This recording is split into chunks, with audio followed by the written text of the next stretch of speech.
penasaran. Kalau misalnya Glenn nyuruh saya mundur hari ini, saya mundur. Wah, saya mana berani, Pak. Loh, kalau rasa pesimisme itu atau semua ngeliat suruh mundur, ya udah saya mundur.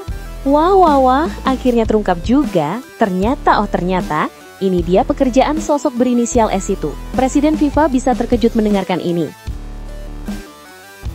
Nah lo, pantas bikin gagal, Patrick Kluivert ternyata tak berikan taktik ke timnas Indonesia. Jadi apa dong pekerjaannya? Yuk saksikan beritanya hingga selesai.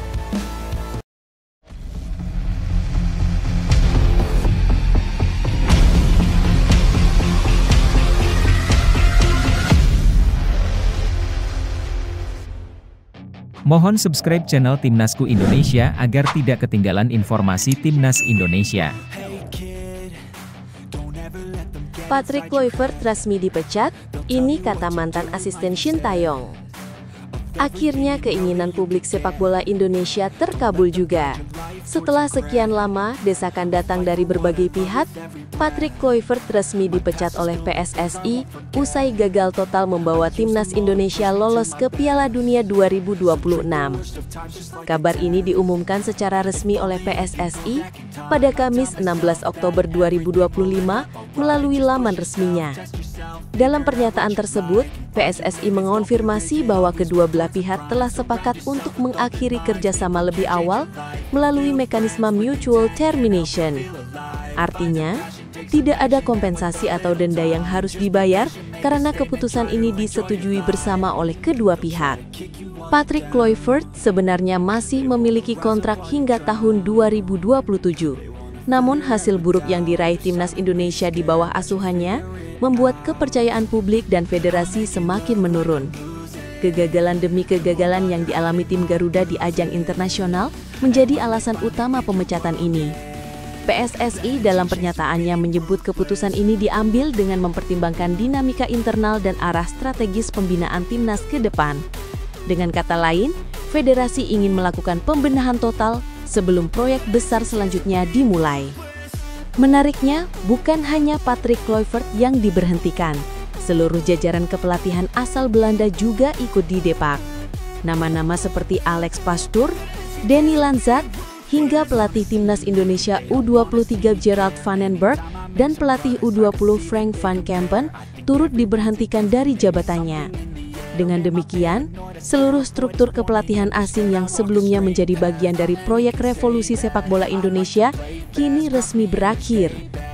PSSI menyatakan bahwa langkah ini diambil demi penyegaran dan konsolidasi ulang sistem pembinaan dari level junior hingga senior. Kabar pemecatan Kluivert ini disambut lega oleh banyak fans Garuda.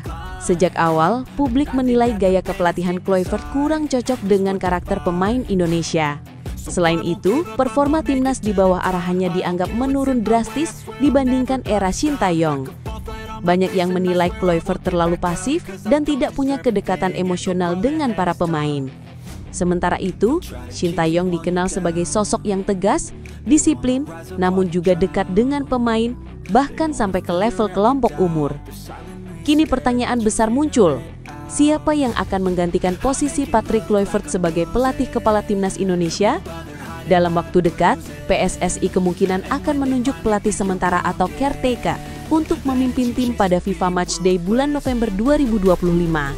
Setelah itu, federasi baru akan menentukan pelatih permanen di awal tahun depan. Beberapa nama besar sudah mulai dikaitkan dengan posisi tersebut, mulai dari sesama pelatih Belanda seperti Philip Cocu, Erik ten Hag, Mark van Bommel, Bert van Marwijk, hingga Frank de Boer. Bahkan pelatih asal Spanyol seperti Luis Milla dan Jesus Casas juga disebut-sebut masuk dalam radar PSSI. Namun, siapapun pelatih yang akan datang, satu hal pasti. Bayang-bayang Shin Tae-yong akan selalu menghantui. Prestasi pelatih asal Korea Selatan itu bersama timnas Indonesia terlalu besar untuk diabaikan. Ia berhasil membawa tim melaju ke Piala Asia, menembus final SEA Games, serta membangun fondasi kuat di level kelompok umur. Tak heran jika banyak fans menilai standar kesuksesan pelatih berikutnya harus lebih tinggi dari apa yang pernah dicapai Shin Tae-yong. Bahkan, JJ, mantan asisten penerjemah Shin Tae-yong, dalam sebuah wawancara menyebut bahwa Shin tidak menutup kemungkinan untuk kembali melatih timnas Indonesia.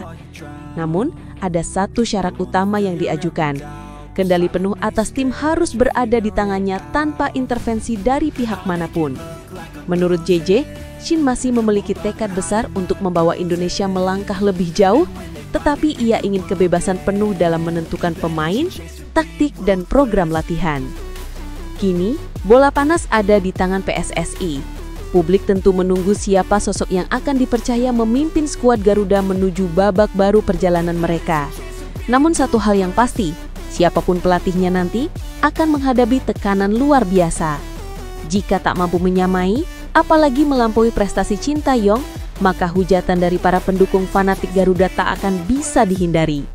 Saat ini publik hanya berharap PSSI tak salah langkah lagi dan memilih pelatih yang benar-benar paham karakter sepak bola Indonesia serta memiliki visi jangka panjang untuk masa depan timnas. Akhirnya terungkap, ini dua sosok yang mengendalikan timnas Indonesia di belakang layar. Kabar mencengangkan kembali datang dari dunia sepak bola tanah air. Setelah kegagalan timnas Indonesia melaju ke Piala Dunia 2026, kini publik dikejutkan dengan munculnya dugaan kuat bahwa ada dua sosok misterius berinisial S yang disebut-sebut memiliki kendali di balik layar terhadap skuad Garuda. Isu ini pertama kali mencuat dari pernyataan Andre Rosiade, seorang politikus sekaligus anggota DPR RI yang juga dikenal sebagai penasehat klub Semen Padang. Ucapannya langsung menjadi bola panas di tengah kekecewaan publik terhadap performa timnas Indonesia di bawah kepemimpinan Patrick Kluivert dan pengawasan Erick Thohir. Andre Rosiade secara terbuka menyebut bahwa ada dua orang berinisial S yang berperan besar dalam mengatur arah kebijakan dan keputusan penting di tubuh timnas Indonesia. Hal ini tentu mengejutkan banyak pihak, sebab selama ini publik mengira seluruh keputusan strategis berada di tangan pelatih dan PSSI. Namun, pernyataan Andre justru menimbulkan pertanyaan besar. Siapa sebenarnya sosok berinisial S yang dimaksud? Dan sejauh mana pengaruh mereka terhadap perjalanan timnas Indonesia? Tak butuh waktu lama, dua nama pun akhirnya mulai terungkap dan ramai dibicarakan. Sosok pertama berinisial S adalah seorang perempuan asal Indonesia bernama Susi Hataji. Ia disebut-sebut sebagai figur penting yang berperan dalam hubungan internal antara PSSI, manajemen, dan jajaran kepelatihan timnas. Susi bukan nama asing dalam lingkaran elit olahraga nasional. Ia dikenal dekat dengan Erick Thohir dan bahkan sering terlihat mendampingi sang ketua umum dalam berbagai agenda resmi, baik di dalam maupun luar negeri. Kedekatan ini memunculkan dugaan bahwa Susi memiliki pengaruh signifikan terhadap keputusan-keputusan penting di PSSI, termasuk dalam urusan timnas. Beberapa laporan media bahkan menyebut bahwa Susi sering menjadi penghubung antara pihak federasi dan staf pelatih, sesuatu yang semestinya menjadi ranah profesional tanpa intervensi pihak luar. Inilah yang kemudian membuat publik mulai curiga bahwa ada kekuatan tak terlihat yang ikut menentukan arah langkah timnas Indonesia. Sementara itu, sosok kedua yang juga berinisial S disebut berasal dari luar negeri, tepatnya dari Maroko. Ia adalah Sufyan Assafiati, seorang pria yang diketahui memiliki hubungan sangat dekat dengan pelatih timnas, Patrick Kluivert. Sufyan bahkan disebut sering terlihat menemani Kluivert dalam berbagai kesempatan, termasuk saat konferensi pers resmi timnas Indonesia. Dalam wawancaranya dengan media asal Belanda, Sufyan mengaku sebagai manajer pribadi Kluivert, sebuah posisi yang tentu menimbulkan tanda tanya besar, mengingat perannya tidak tercatat secara resmi di struktur kepelatihan timnas. Keterlibatan dua sosok berinisial S ini menimbulkan spekulasi liar di kalangan pecinta sepak bola nasional. Banyak yang menduga bahwa keputusan-keputusan penting terkait pemilihan pemain, strategi pertandingan, hingga arah komunikasi antara pelatih dan federasi tidak sepenuhnya murni datang dari Kluivert maupun PSSI. Jika dugaan ini benar, maka kondisi timnas Indonesia bisa dikatakan sedang dikendalikan oleh kekuatan di luar sistem resmi, sesuatu yang berbahaya bagi integritas dan profesionalisme sepak bola nasional. Situasi ini tentu bisa menjadi perhatian serius bagi dunia sepak bola internasional. Bahkan Presiden FIFA pun mungkin akan terkejut jika mengetahui bahwa ada pihak asing yang ikut campur tangan dalam urusan internal timnas Indonesia. FIFA selama ini sangat tegas menentang segala bentuk intervensi dari pihak luar terhadap federasi atau tim nasional suatu negara. Jika benar terbukti, bukan tidak mungkin Indonesia bisa menghadapi sanksi berat dari induk organisasi sepak bola dunia tersebut.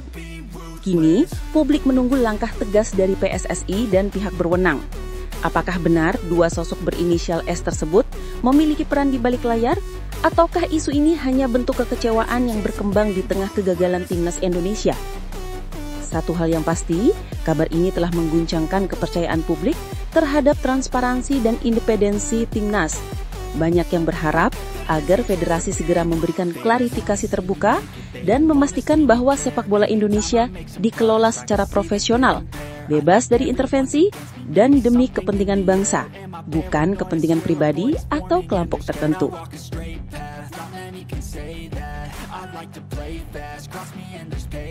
Bisnis tak terduga Sofyan Assafiati.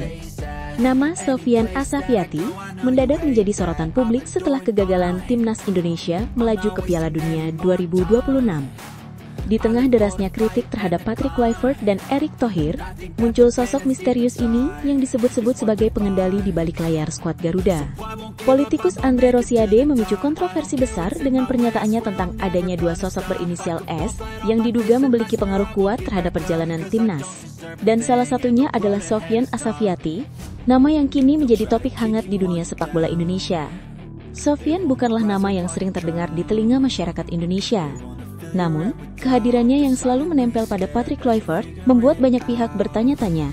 Siapa sebenarnya pria asal Maroko yang tinggal di Amsterdam ini, dan apa urusannya dengan timnas Indonesia? Dalam beberapa momen resmi, Sofyan terlihat duduk di samping Kluivert, baik saat konferensi pers, latihan tertutup, hingga perjalanan dinas ke luar negeri. Hal ini membuat publik bertanya-tanya, apakah ia hanya seorang manajer pribadi, atau justru figur yang punya kekuatan lebih dari sekedar peran administratif? Diketahui Sofyan Assafiati adalah seorang pengusaha sukses dan manajer atlet profesional. Ia merupakan pendiri The Hat-Trick Agency, sebuah agensi yang bergerak di bidang manajemen olahraga, serta Life After Football, media gaya hidup ternama di Eropa yang berfokus pada kehidupan para atlet setelah pensiun. Selain itu, ia juga terafiliasi dengan 79 KAPS Sport and Entertainment, agensi besar yang menaungi sejumlah nama besar di dunia sepak bola termasuk Patrick Kluivert sendiri. Secara resmi, Sofyan adalah manajer pribadi Kluivert, hal yang juga dikonfirmasi langsung oleh sang pelatih dalam wawancara dengan media Belanda The Telegraph pada Januari 2025. Namun, status resmi sebagai manajer pribadi tidak menghentikan munculnya spekulasi liar. Andre Rosiade menuding bahwa peran Sofyan di timnas Indonesia lebih dari sekedar manajer. Ia diduga memiliki pengaruh besar terhadap keputusan-keputusan strategis, termasuk dalam hal pemilihan pemain dan arah komunikasi antara pelatih dengan PSSI. Beberapa pihak bahkan menyebut Sofyan sebagai penguasa di balik layar, yang secara tidak langsung mengatur kebijakan teknis maupun non-teknis di dalam tubuh timnas. Kehadirannya yang konstan di setiap kegiatan timnas membuat sebagian pengamat menilai bahwa Sofyan memiliki power tersendiri yang mungkin tidak seharusnya ada dalam struktur resmi kepelatihan.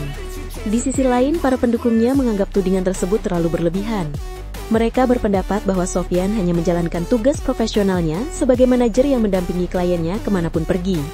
Namun bagi publik Indonesia yang sedang kecewa, kehadiran figur asing yang terlihat begitu dominan justru menimbulkan rasa curiga dan tidak nyaman. Menariknya, Sofyan dikenal sebagai sosok yang memiliki pandangan modern dalam dunia manajemen olahraga.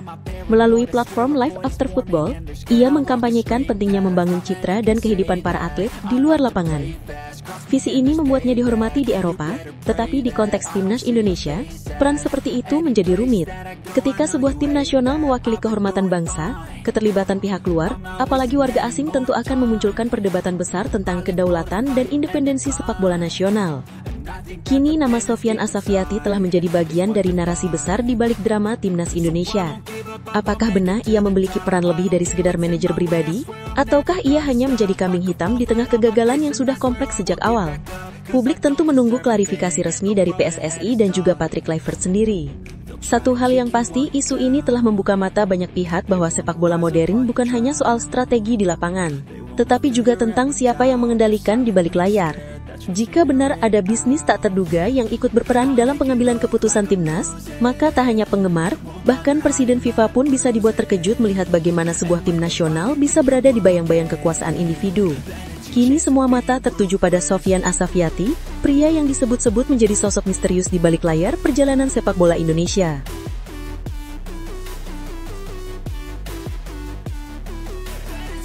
Terbongkar, ternyata Patrick Kluivert tak berikan taktik ke timnas Indonesia. Kabar mengejutkan kembali mengguncang dunia sepak bola tanah air. Setelah kegagalan timnas Indonesia melaju ke Piala Dunia 2026, kini muncul tudingan yang sangat serius terhadap pelatih kepala, Patrick Kluivert. Sosok yang digadang-gadang membawa perubahan besar bagi skuad Garuda itu justru disebut-sebut hanya makan gaji buta selama melatih timnas Indonesia. Klaim ini datang dari Andre Rosiade, anggota DPR RI sekaligus penasihat klub Semen Padang, yang mengungkap bahwa Kluivert sama sekali tidak memberikan taktik maupun arahan teknis kepada para pemain selama menjalani putaran keempat kualifikasi Piala Dunia 2026 zona Asia. Menurut Andre, informasi ini didapat langsung dari orang dalam atau ordal yang mengetahui situasi di dalam tim.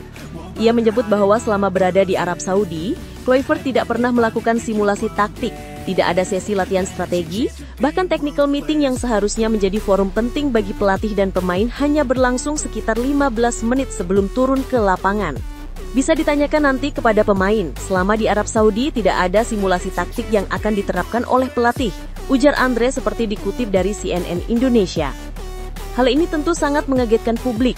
Pasalnya, timnas Indonesia kala itu sedang berjuang di tahap paling krusial menuju impian besar tampil di Piala Dunia.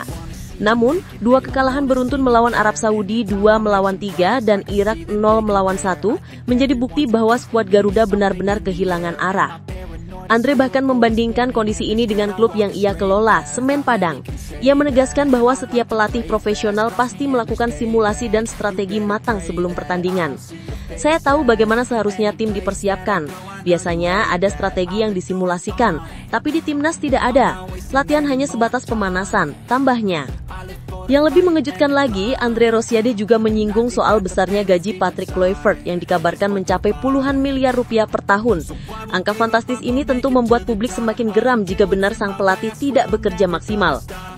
Ini menunjukkan bahwa timnas kita tidak siap dan pelatihnya tidak mampu memimpin. Dengan bayaran sebesar itu, tapi tidak ada taktik sama sekali, jelas sangat mengecewakan, ucap Andre dengan nada kecewa. Namun rumor di balik bayang-bayang gaji besar Kluivert ternyata tidak berhenti di situ. Dalam bisik-bisik dunia sepak bola, muncul dugaan bahwa perekrutan Kluivert oleh PSSI sebenarnya memiliki tujuan tersembunyi. Disebut-sebut langkah ini diambil bukan semata-mata untuk membangun prestasi timnas Indonesia, melainkan untuk membantu Kluivert melunasi utang judol yang telah lama menghantui kehidupannya.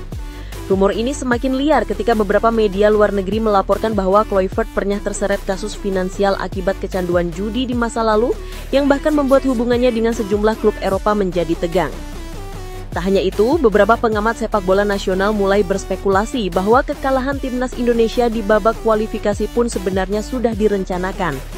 Isu ini tentu sangat sensitif, namun di tengah performa tim yang anjlok dan keputusan aneh di lapangan, banyak pihak mulai mempertanyakan motivasi sebenarnya dari Kluivert. Beberapa pihak bahkan menilai bahwa pelatih asal Belanda itu tampak tidak memiliki gairah dan komitmen penuh dalam memimpin skuad Garuda, seolah hanya menjalani tugas formalitas sambil menunggu akhir kontrak. Sampai berita ini ditulis, pihak PSSI dan manajer timnas Indonesia, Sumarji, belum memberikan tanggapan resmi terkait tudingan serius ini.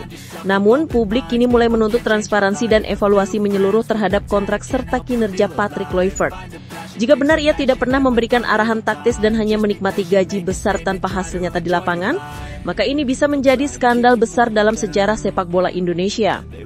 Kini masyarakat Indonesia menunggu jawaban, apakah Patrick Kluivert benar-benar pelatih yang gagal dan hanya memanfaatkan posisinya untuk keuntungan pribadi? Ataukah tudingan ini hanyalah bentuk kekecewaan pasca kegagalan? Satu hal yang pasti, publik sudah muak melihat timnas Indonesia terus menjadi korban permainan kepentingan dan bisnis di balik layar. Jika benar semua ini terbukti, maka bukan hanya Patrick Kluivert yang harus bertanggung jawab, tetapi juga mereka yang memberinya kepercayaan dengan bayaran miliaran rupiah tanpa hasil nyata di lapangan.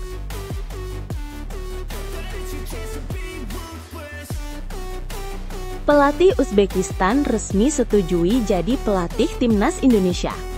Benar-benar seperti mendapatkan durian runtuh, kabar mengejutkan datang dari dunia sepak bola Asia. Pelatih kepala timnas Uzbekistan, Timur Kopadze, dikabarkan membuka peluang untuk menangani timnas Indonesia. Kabar ini bermula dari interaksi sederhana di media sosial antara akun sepak bola Indonesia @nusantara.ballers dengan sang pelatih asal Uzbekistan. Namun siapa tangka, sebuah balasan kecil berupa emoji jempol dari Kapatze justru menjadi percikan harapan baru bagi pecinta sepak bola tanah air. Emoji itu dianggap sebagai sinyal positif bahwa pelatih berusia 44 tahun tersebut tidak menutup diri untuk melatih timnas Indonesia. Apalagi di tengah situasi genting yang dialami skuad Garuda usai serangkaian hasil buruk di bawah asuhan Patrick Kluivert. Pelatih yang dikenal dengan karakter tenang dan strategi matang itu memang bukan nama sembarangan di Asia. Timur Kapatze memiliki rekam jejak mentereng di dunia kepelatihan, terutama di level tim nasional usia muda.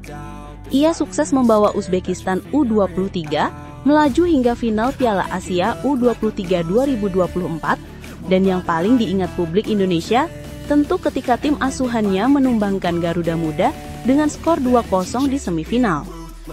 Kiprahnya yang mengesankan itu membuat Federasi Sepak Bola Uzbekistan atau UEFA mempromosikannya untuk menangani tim senior Uzbekistan, menggantikan Zlatko Katanec yang mundur karena alasan kesehatan. Di bawah arahannya, Uzbekistan tampil solid dan efektif. Dari 4 pertandingan terakhir di grup A babak ketiga kualifikasi Piala Dunia 2026 zona Asia, Kapatze berhasil mempersembahkan 2 kemenangan dan 2 hasil imbang. Hasil yang cukup untuk membawa Uzbekistan lolos ke putaran final Piala Dunia 2026. Capaian ini bukan hal kecil, sebab Uzbekistan berhasil menyingkirkan pesaing kuat seperti Irak dan Suriah. Tak hanya itu, di FIFA Matchday September 2025, Kapatze juga mempersembahkan trofi CAFF Nations Cup yang sering disebut sebagai Piala AFF Asia Tengah. Di partai final, Uzbekistan sukses menaklukkan Iran dengan skor tipis 1-0, membuktikan kualitas taktik dan kemampuannya dalam membaca permainan. Namun nasib berkata lain. Meskipun mencatat prestasi gemilang, Kapatze justru turun jabatan menjadi asisten pelatih setelah Federasi Uzbekistan menunjuk Fabio Cannavaro sebagai pelatih kepala baru pada awal Oktober 2025. Cannavaro, yang dikenal sebagai kapten legendaris Italia saat menjuarai Piala Dunia 2006, dianggap membawa aura juara yang dibutuhkan untuk membangun semangat baru di skuad Uzbekistan. Meskipun begitu, keputusan tersebut membuat posisi Kapatze menjadi menggantung.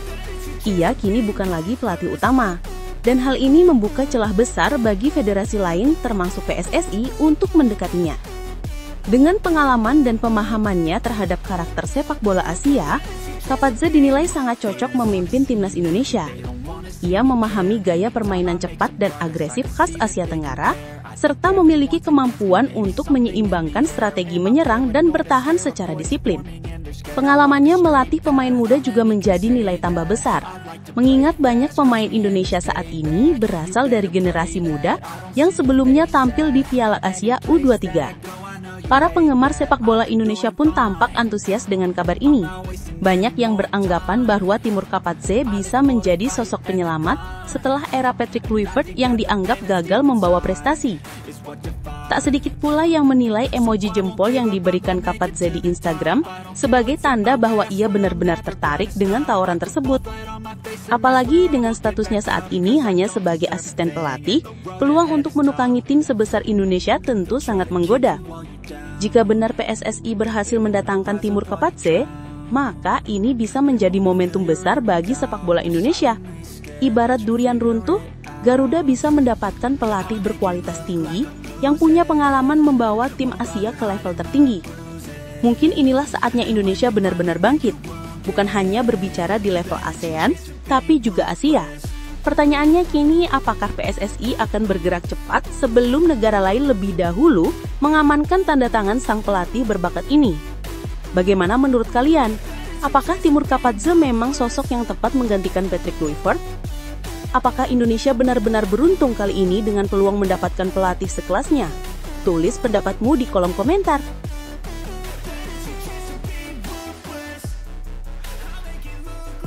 Ada klausul Kluivert wajib mainkan pemain dari klub lokal? Benar-benar di luar dugaan, kabar mengejutkan kembali datang dari tubuh timnas Indonesia yang saat ini dilatih oleh Patrick Kluivert. Setelah 2 kekalahan beruntun di kualifikasi Piala Dunia 2026, publik sepak bola tanah air dikejutkan dengan isu adanya klausul kontrak yang mewajibkan Kluivert memainkan pemain dari klub lokal di setiap pertandingan. Kabar tersebut pertama kali mencuat di media sosial setelah kekalahan Indonesia dari Arab Saudi dengan skor 2-3. Banyak yang menganggap kekalahan itu disebabkan oleh keputusan Kluivert menurunkan terlalu banyak pemain dari kompetisi lokal, sehingga memunculkan dugaan adanya intervensi dalam pemilihan pemain. Namun, belakangan isu itu dibantah keras oleh Sumarji, manajer timnas Indonesia, yang menyebut kabar tersebut tidak benar dan menyesatkan publik. Dalam laga melawan Arab Saudi di Stadion King Abdullah Sports City Jeddah, Kluivert memang menurunkan beberapa pemain lokal seperti Yakub Sayuri, Mark Klok, Ricky Kambuaya, dan Beckham Putra. Dari keempatnya, hanya Ricky Kambuaya yang mendapat pujian karena tampil cukup solid. Sementara 3 lainnya justru dikritik habis-habisan oleh netizen dan pengamat sepak bola. Kritik semakin deras setelah timnas kembali kalah 1-0 dari Irak di laga berikutnya, di mana Kluivert kembali menurunkan 4 pemain lokal, kali ini dengan komposisi yang berbeda, Rizky Ridho, Tom Haye, Ricky Kambuaya, dan Eliano Reinders. Isu pun berkembang liar, sebagian penggemar menduga adanya pemain titipan yang diwajibkan tampil, terlepas dari performa mereka di lapangan. Namun, belakangan isu itu dibantah keras oleh Sumarji, manajer timnas Indonesia, yang menyebut kabar tersebut tidak benar dan menyesatkan publik. Dalam laga melawan Arab Saudi, Kluivert memang menurunkan beberapa pemain lokal seperti Yakub Sayuri, Mark Klok, Ricky Kambuaya, dan Beckham Putra. Dari keempatnya hanya Ricky Kambuaya yang mendapat pujian karena tampil cukup solid. Sementara 3 lainnya justru dikritik habis-habisan oleh netizen dan pengamat sepak bola. Kritik semakin deras setelah timnas kembali kalah 1-0 dari Irak di laga berikutnya, di mana Kluivert kembali menurunkan 4 pemain lokal. Kali ini dengan komposisi yang berbeda, Rizky Ridho, Tom Haye, Ricky Kambuaya, dan Eliano Reinders. Isu pun berkembang liar, sebagian penggemar menduga adanya pemain titipan yang diwajibkan tampil, terlepas dari performa mereka di lapangan. Menanggapi isu yang makin panas, Sumarji akhirnya buka suara pada Rabu 15 Oktober 2025. Dalam pernyataannya, ia menegaskan tidak ada klausul apapun dalam kontrak Patrick Kluivert yang mengharuskannya memainkan pemain dari liga lokal. Isu itu sangat tidak benar, tegas Sumarji dalam wawancara dengan Bola Sport. Ia menjelaskan bahwa dirinya selalu hadir dalam setiap rapat tim dan tidak pernah sekalipun mendengar adanya aturan semacam itu dari PSSI. Menurutnya, kabar tersebut hanya dibuat untuk memecah belah supporter dan menurunkan semangat tim nasional yang sedang berjuang di ajang internasional. Lebih lanjut, Sumarji menyebut isu itu sebagai hoax yang sengaja diciptakan oleh pihak-pihak yang tidak bertanggung jawab. Ia juga menegaskan bahwa kritik terhadap pelatih dan pemain memang wajar, tetapi menyebarkan informasi palsu hanya akan memperkeruh suasana dan membuat tim semakin tidak fokus. Tidak ada yang menyebutkan bahwa Patrick Kluivert wajib memainkan pemain lokal. Ini sama saja mengadu domba dan menyesatkan, ujarnya dengan nada tegas. Selain membantah kabar soal klausul pemain lokal, Sumarji juga menanggapi isu lain yang tak kalah panas, yaitu ketidakcocokan antara Kluivert dan asisten pelatihnya, Alex Pastoor. Ia memastikan bahwa hubungan keduanya masih baik-baik saja dan tetap profesional di lapangan. Itu juga hoax, mereka bekerja sama dengan baik, hanya saja hasil belum sesuai harapan, tambahnya. Namun, ada satu hal yang justru membuat Sumarji benar-benar kecewa terhadap Kluivert. Usai kekalahan dari Irak, pelatih asal Belanda itu tidak ikut menghampiri supporter seperti yang biasa dilakukan tim nasional seusai pertandingan. Dalam laga tersebut, para pemain Indonesia terlihat menghampiri tribun penonton untuk memberikan penghormatan dan permintaan maaf. Namun kali ini, pelatih tersebut memilih diam tanpa penjelasan. Ini yang membuat saya kecewa berat, ungkap Sumarji. Padahal saat laga melawan Arab Saudi, Kluivert sempat turun ke lapangan dan ikut menyapa para pendukung sebagai bentuk apresiasi. Namun kali ini, pelatih itu memilih diam tanpa penjelasan. Saya tidak tahu kenapa alasannya. Cukup aneh memang, karena waktu lawan Arab Saudi, mereka menghampiri supporter. Tapi pas lawan Irak kok tidak? Kata Sumarji. Ia pun mengaku tidak menanyakan langsung alasan dibalik keputusan itu karena menghormati ruang privasi staf pelatih. Situasi ini jelas membuat suasana di tubuh timnas Indonesia semakin rumit. Di satu sisi, isu soal pemain lokal dan konflik internal telah mengguncangkan kepercayaan publik. Di sisi lain, hasil di lapangan juga belum menunjukkan tanda-tanda membaik. Banyak fans kini mulai mempertanyakan arah kepelatihan Kluivert dan masa depannya bersama timnas Indonesia. Benar-benar di luar dugaan, dari rumor klausul pemain lokal hingga sikap pelatih yang dianggap tidak menghargai supporter, semua terjadi hanya dalam waktu singkat. Kini publik hanya bisa berharap agar PSSI mampu segera meredam situasi dan mengembalikan fokus tim ke jalur yang benar. Menurut kalian, apakah Patrick Kluivert masih layak memimpin Garuda atau sudah saatnya Indonesia mencari pelatih baru yang benar-benar memahami karakter sepak bola tanah air? Tulis pendapat kalian di kolom komentar.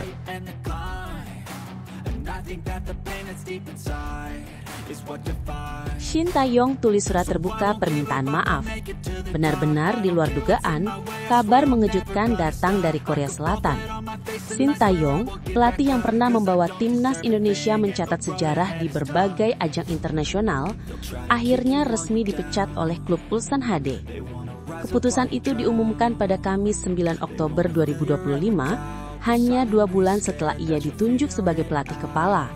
Namun yang paling menyentuh hati publik bukanlah kabar pemecatannya, melainkan surat terbuka penuh emosi yang ia tulis di akun Instagram pribadinya pada Rabu, 15 Oktober 2025. Dalam surat tersebut, Shin Tae-yong menuliskan permintaan maaf mendalam kepada para pendukung Chaeyoung Warriors dan Ulsan HD, mengakui sepenuhnya kegagalannya serta bertanggung jawab penuh atas hasil buruk yang dialami tim. Dalam isi suratnya, Shin Tae-yong menulis dengan nada tulus dan menundukkan kepala penuh rasa bersalah. Ia mengatakan, kepada seluruh penggemar Chaeyoung Warriors dan Ulsan HD, saya mohon maaf. Kalian pasti punya ekspektasi tinggi, tapi saya gagal memimpin Ulsan HD untuk bangkit. Ini salah saya, kelalaian saya. Saya gagal menjalankan tugas saya sebagai manajer. Kalimat itu menjadi bukti bahwa Shin Tae-yong tetap berjiwa besar, bahkan di tengah kegagalannya.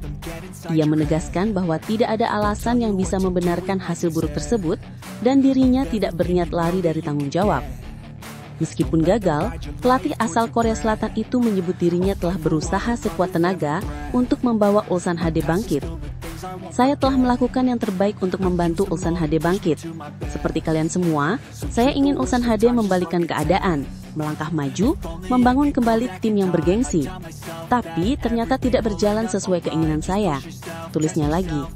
Surat tersebut kemudian diakhiri dengan ucapan terima kasih mendalam kepada seluruh fans yang setia mendukung tim meskipun sedang terpuruk. Shin Tae-yong bahkan menyebut bahwa 2 bulan bersama Ulsan HD adalah salah satu momen paling berharga dalam hidupnya, meski begitu singkat. 2 bulan adalah waktu yang singkat, tapi saya percaya bahwa ikatan yang erat tidak selalu berbanding lurus dengan waktu. Waktu bersama para penggemar Chaeyoung Warriors dan Ulsan HD adalah saat-saat terindah yang pernah saya alami, tulisnya dengan penuh rasa haru. Ia menutup suratnya dengan kalimat menyentuh, bahwa meski dirinya telah pergi, kebanggaan Ulsan HD harus tetap hidup, dan ia akan tetap mendukung klub tersebut dari kejauhan. Namun, di balik kesedihan itu muncul isu menarik yang membuat publik Indonesia terkejut. Beberapa rumor menyebut bahwa pemecatan Shin Tae-yong bukan semata karena hasil buruk, melainkan karena dirinya memang ingin kembali melatih timnas Indonesia. Rumor ini mencuat setelah sejumlah jurnalis Korea dan media Asia menyebut bahwa Shin masih memiliki ikatan emosional yang kuat dengan skuad Garuda. Tak sedikit pula yang berpendapat bahwa Shin Tae-yong merasa terpanggil untuk menyelamatkan timnas Indonesia yang disebut-sebut tengah hancur lebur di bawah asuhan Patrick Kluivert. Sejak kepergian Shin Tae-yong, performa timnas Indonesia memang menurun drastis. Skuad Garuda gagal menembus Piala Dunia 2026, kalah di beberapa laga penting dan kehilangan ciri khas permainan disiplin, serta semangat juang yang dulu melekat ketika dilatih Shin Tae-yong. Fans pun mulai membandingkan dua sosok pelatih ini. Satu dikenal disiplin, pekerja keras dan dekat dengan pemain, sementara yang lain dianggap belum memahami karakter sepak bola Indonesia secara utuh. Kabar pemecatan Shin Tae-yong dari Ulsan HD pun disambut beragam oleh publik tanah air. Banyak yang justru menyebut bahwa ini adalah berkah tersembunyi bagi Indonesia, karena membuka peluang bagi Shin untuk kembali ke kursi pelatih Garuda. Tak sedikit pula penggemar yang mulai membanjiri kolom komentar di media sosial PSSI dengan permintaan agar federasi segera memulangkan Shin Tae-yong ke Indonesia. Mereka menilai hanya Shin yang mampu mengembalikan semangat tim dan memperbaiki kehancuran yang ditinggalkan era Kluivert. Jika benar Shin Tae-yong bersedia kembali, ini akan menjadi momen emosional dan bersejarah bagi sepak bola Indonesia. Ia bukan hanya pelatih yang pernah membawa Garuda Muda menembus semifinal Piala Asia U23, tapi juga sosok yang berhasil membangun fondasi mental juara di tubuh timnas. Kini, pertanyaannya sederhana namun penuh harapan. Apakah Sintayong akan kembali? Apakah PSSI siap mengulurkan tangan dan mempercayakan lagi kursi pelatih kepada sosok yang pernah membawa kejayaan untuk Garuda? Bagaimana menurut kalian? Apakah Sintayong memang pantas kembali menukangi timnas Indonesia setelah kepergiannya yang kini terasa begitu dirindukan? Tulis pendapat kalian di kolom komentar ya, karena suara kalian bisa jadi cerminan harapan seluruh pecinta sepak bola tanah air.